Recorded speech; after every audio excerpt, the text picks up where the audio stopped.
வணக்கம் நண்பர்களே, AKS creative கிரியேஷனுக்கு உங்களை அன்போடு வரவேற்கிறேன். இன்றைக்கி நம்ம பார்க்க போகிறது ஒரு சூப்பரான ஒரு சைட் டிஷ் ரெசிபி தான் பண்ண போகிறோம்.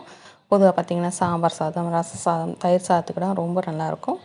அதுக்கு முன்னாடி நம்ம சேனல் நீங்கள் எதுக்கு சப்ஸ்கிரைப் பண்ணலாம், கீழே இருக்கிற இடத்துல சப்ஸ்கிரைப் பண்ணாமல் சப்ஸ்கிரைப் பண்ணுங்கள். அதில் ஆளுங்கிற ஆப்ஷனை செலக்ட் பண்ணிவிடுங்க. இப்போ வாங்க எப்படி பண்ணுறதுன்னு சொல்லி பார்த்துடலாம். இப்போ ஒரு பேனில் எண்ணெய் சேர்த்துருக்கேன். எண்ணெய் சேர்த்துட்டு அதில் கடுகு, உளுந்தம்பருப்பு சேர்த்துட்டு அது பிடிச்சு வந்ததும் ஒரு பெரிய சைஸ் வெங்காயம் நல்லா நீல வாக்கில் கட் பண்ணி வச்சுருந்தேன். அந்த வெங்காயத்தோட 2 பச்சை மிளகாய், கருவேப்பிலை சேர்த்துட்டு இதை நல்லா வதக்கி விட்டுடலாம். வெங்காயம் ஓரளவுக்கு வதங்கின பிறகு நம்ம தோல் சீவிட்டு கட் பண்ணி வச்சுருக்க உருளைக்கிழங்கு, இது நான் வேக வைக்காத உருளைக்கிழங்கு தான் நான் இப்போ உள்ளே சேர்த்துருக்கேன். இந்த உருளைக்கிழங்கு அப்படியே அந்த எண்ணெயில் நல்லா ஒரு 2 நிமிஷம் நல்லா வதக்கி விட்டுடுங்க. இதன் கூட கொஞ்சம் போல் மஞ்சள் தூள், காரத்துக்கு மிளகாத்தூள்.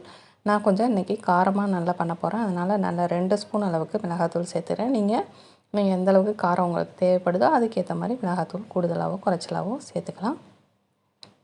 இப்போ உருளைக்கிழங்குல எல்லா பக்கங்களையும் படுற மாதிரி அந்த மிளகாத்தூளை நல்லா மிக்ஸ் பண்ணி விட்டுடுங்க.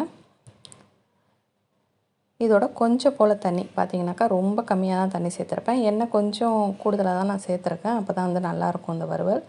இப்போ இதை கொஞ்சம் 2 நிமிஷம் போல் மூடி வச்சு வேக வச்சு எடுத்துடலாம்.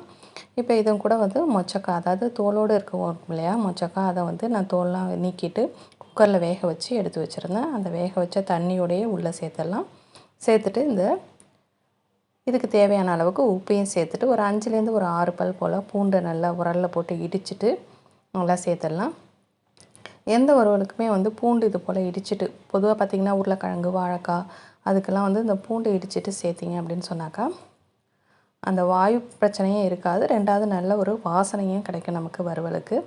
இப்போ நல்லா கலந்து விட்டு ஒரு கொஞ்சம் நேரம் இதை மூடி வச்சு அந்த தண்ணியெல்லாம் வற்றுற அளவுக்கு நம்ம மூடி வச்சு குக் பண்ணிடலாம்.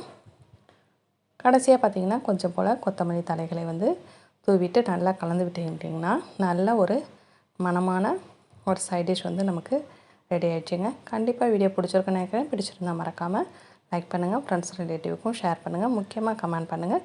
வேறு ஒரு இன்ட்ரெஸ்டிங்கான வீடியோட உங்களை மீண்டும் சந்திக்கிறேன். வணக்கம்.